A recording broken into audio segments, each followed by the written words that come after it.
दोस्तों स्वागत है आप सभी का अपने यूट्यूब चैनल पर। तो आज हम बात करने वाले हैं पड़पड़गंज विधानसभा चुनाव के बारे में। जी हाँ, चैनल पे नए हैं, चैनल को सब्सक्राइब कर लीजिए। अगर आप फेसबुक पेज पे देख रहे हो तो फेसबुक पेज को जरूर फॉलो कीजिए। तो आज हम बात करने वाले हैं खास करके पड़पड़गंज विधानसभा के बारे में। जी हाँ, पड़पड़गंज विधानसभा जो है आम आदमी पार्टी के प्रमुख नेता और उप मुख्यमंत्री मनीष सिसोदिया का हुआ करता था, लेकिन इस बार उन्होंने पड़पड़गंज सीट से चुनाव न लड़के जंगपुरा से लड़ रहे हैं। आपको पता है कि दूसरी लिस्ट में आम आदमी पार्टी ने जारी किया, उस लिस्ट में पड़पड़गंज सीटों पे जो कैंडिडेट का नाम है उसका नाम है अवध ओझा। तो क्या अवध ओझा इस बार पड़पड़गंज सीट से चुनाव निकाल पाएंगे? ये बड़ा दिलचस्प देखने वाली बात है, क्योंकि आपको बता दो जब 2019 में विधानसभा चुनाव हो रहा था तो पड़पड़गंज विधानसभा जब वोटिंग गिनती हो रही थी तो लगातार 10 राउंड तक जो है मनीष सिसोदिया बीजेपी के कैंडिडेट पवन नेगी से पीछे चल रहे थे। फाइनली 11वें राउंड में उन्होंने बढ़त बनाया और मामूली से अंतर से वो चुनाव जीत पाए, वहां से मात्र 3000 वोटों के अंतर से जीत पाए। उसके बाद जब 2025 में विधानसभा चुनाव होना है, ऐसे में आम आदमी पार्टी के सुप्रीमो अरविंद केजरीवाल ने यहाँ पर मल्टीपल लेवल के सर्वे करवाया।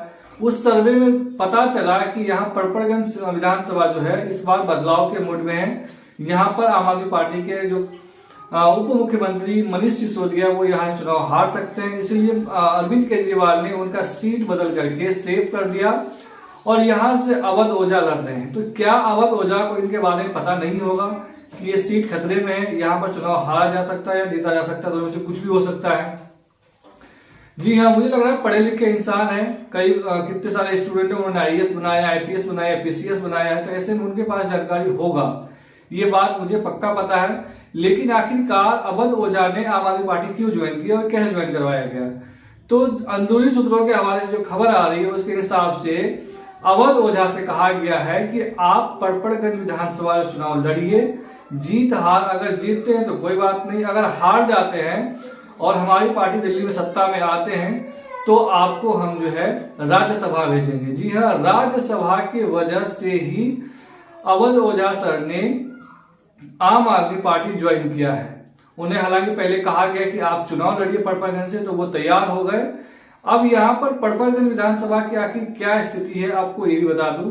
पड़पड़गंज विधानसभा जो है वो पहाड़ी वोटर यानी उत्तराखंड के लोग ज्यादातर मात्रा में यहाँ पाए गए। पहाड़ी लोग जो है वो ज्यादा संख्या पे यहाँ पे मौजूद है और जो उत्तराखंड में पहाड़ी लोग है वो इसका रुख जो है इस बार बीजेपी की तरफ साफ साफ दिख रहा है।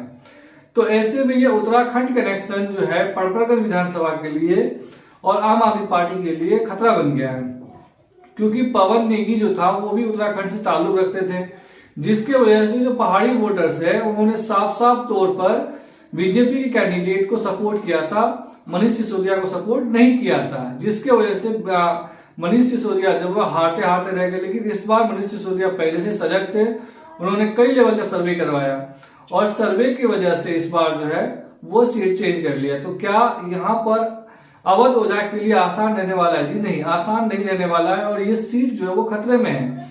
और मुझे लग रहा है कि अवध ओझा को यहाँ से उतार करके अरविंद केजरीवाल ने एक मास्टर स्ट्रोक खेला है, पढ़ा लिखा आदमी है, क्या पता उसके साथ लोग आ जाए तो वो चुनाव यहाँ जीत भी सकते हैं। लेकिन मेरा जो मानना है पड़पड़गंज विधानसभा इस बार फंसा हुआ है और बीजेपी का पलड़ा जो है वो ज्यादा भारी है आम आदमी पार्टी की अपेक्षा। तो मुझे जहां तक लग रहा है कि इस बार अवध ओझा को काफी मेहनत करना पड़ेगा। हालांकि वो इंटेलेक्चुअल इंसान है, बातों से लोगों को रिझा सकते हैं, लेकिन वो कितना रिझा पाएंगे क्योंकि पॉलिटिक्स में वो नए नए हैं।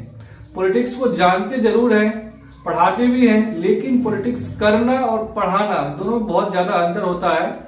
तो ऐसे में अवध ओझा को काफी ज्यादा पसीना बहाना पड़ेगा, खुद अरविंद केजरीवाल और उसकी टीम को मेहनत करना पड़ेगा, तब शायद जाकर के शायद पड़पड़गंज विधानसभा सीट जो है वो निकाला जा सकता है। अदरवाइज मुझे लग रहा है कि यहाँ पर अगर कैंडिडेट का सिलेक्शन अगर सही होता है बीजेपी की तरफ से, पिछले कैंडिडेट को ही अगर उतारा जाता है तो मुझे लग रहा है कि ये सीट बीजेपी आराम से निकाल सकती है, क्योंकि पवन नेगी जो है वो लगातार यहाँ पर चुनाव हारने के बाद से सक्रिय रहे, लगातार मेहनत कर रहे हैं, जगह जगह जा रहे हैं, कैंपेन कर रहे हैं।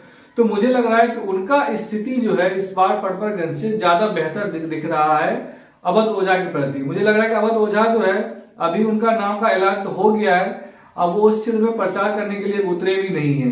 अब मुझे लग रहा है कि जब चुनाव आयोग चुनाव का ऐलान कर देंगे, वो जो संभवतः इसी हफ्ते के लास्ट तक या इसी हफ्ते में हो सकता है चुनाव का ऐलान, तो उसके बाद शायद वो उतरे, डोर टू डोर कैंपेन करें। लेकिन अवध ओझा का पॉलिटिक्स में आना ये महज इत्तेफाक नहीं है, पहले से ही बैकडोर पर्दे के पीछे बातचीत हो चुकी है। अरविंद केजरीवाल से डील हो चुका है कि अगर आप चुनाव हार जाते हैं तो कोई फर्क नहीं पड़ता है, हम आपको राज्यसभा भेज देंगे। तो इसी के वजह से अवध ओझा सर ने यहाँ चुनाव मतलब आम आदमी पार्टी को चूज किया है, क्योंकि बहुत सारी पार्टियां हैं लेकिन उन्होंने आम आदमी पार्टी को ही चूज किया है। तो वो सिर्फ और सिर्फ एक ही वजह है, वो है राज्यसभा। उसके बाद अभी फिलहाल पॉलिटिकल फैसला होना है उनका। अभी वो चुनाव लड़ रहे हैं, पहली बार परपरगंज से मनीष सिसोदिया का उत्तराधिकारी बने हैं। तो क्या लगता है आपको कि अवध ओझा सर इस बार परपरगंज से जीत पाएंगे?